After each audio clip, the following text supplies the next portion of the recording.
ఇంకా అయినా ఇప్పుడు ఏంటంటే ఏం చేయాలో తెలియట్లే. ఇవాళ సెక్యూరిటీ తీసేశారు అంటాడు. జెడ్+ కేటగిరీ సెక్యూరిటీ మేము తీయటానికి రాష్ట్ర ప్రభుత్వంలో ఉండదు, ఎక్కడ తగ్గించలేదు సెక్యూరిటీ విషయంలో. అనుమతులు లేకుండా ఎలక్షన్ కోడ్ ఉన్నప్పుడు ఏ రకంగా మిర్చి యార్డ్కి వెళ్తాడు ఆయన?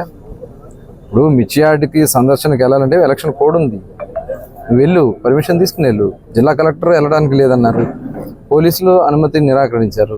అనుమతులు తీసుకుని వెళ్ళడానికి మాకేం అభ్యంతరం లేదు.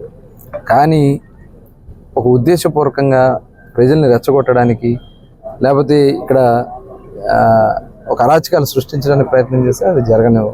ఆ విషయంలో ఎటువంటి వేరే ఆలోచన లేదు.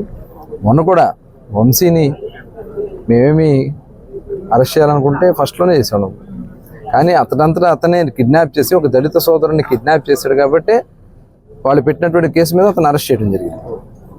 SC/ST కేసు పెట్టి అతను అరెస్ట్ చేయడం జరిగింది. ఈయన వెళ్ళి వారికి ఒత్తాస పలుకుతారు. అక్కడ ఏమీ చేయలేదు, అమ్మాయి కూడా అని చెప్తా ఉన్నారు. ఇవాళ మొత్తం గన్నవరం కాదు, రాష్ట్ర ప్రజలందరూ కూడా చెప్తారు వంశీ గారి గురించి కానీ వైసీపీ నాయకుల గురించి కానీ. ఇవాళ జగన్మోహన్ రెడ్డి గారు అవలంబిస్తున్నటువంటి విధానం కరెక్ట్ కాదు. కరెక్ట్ చేసుకోకపోతే ఆయన చెప్తా ఉన్నాడు, పోలీసు అధికారులు గొడ్లోడు తెస్తారంట. సప్త సముద్రాల అవతల ఉన్న రిటైర్ అయిపోయినా తీసుకొచ్చి గొడ్లోడు తెస్తాను అంటే ఇన్వెస్టిగేషన్ ఉన్నటువంటి కేసుని నువ్వు బెదిరిస్తావా? పోలీసు అధికారులను బెదిరిస్తావా? సాక్షిని బెదిరిస్తావా? మరి అది కూడా ఒక అతను బెయిల్ ఎందుకు రద్దు చేయకూడదు కూడా వాళ్ళ ప్రశ్నిస్తాల్సినటువంటి అవసరం ఉంది. ఖచ్చితంగా ఇలా ఈ రకంగా చేసే కార్యక్రమాలు చేస్తే మటుకి మేము తీవ్రంగా చూస్తాం. ప్రజాస్వామ్యబద్ధంగా అనుమతులు తీసుకోండి, కార్యక్రమాలు చేసుకోవచ్చు, ప్రజల పక్షాన మాట్లాడవచ్చు.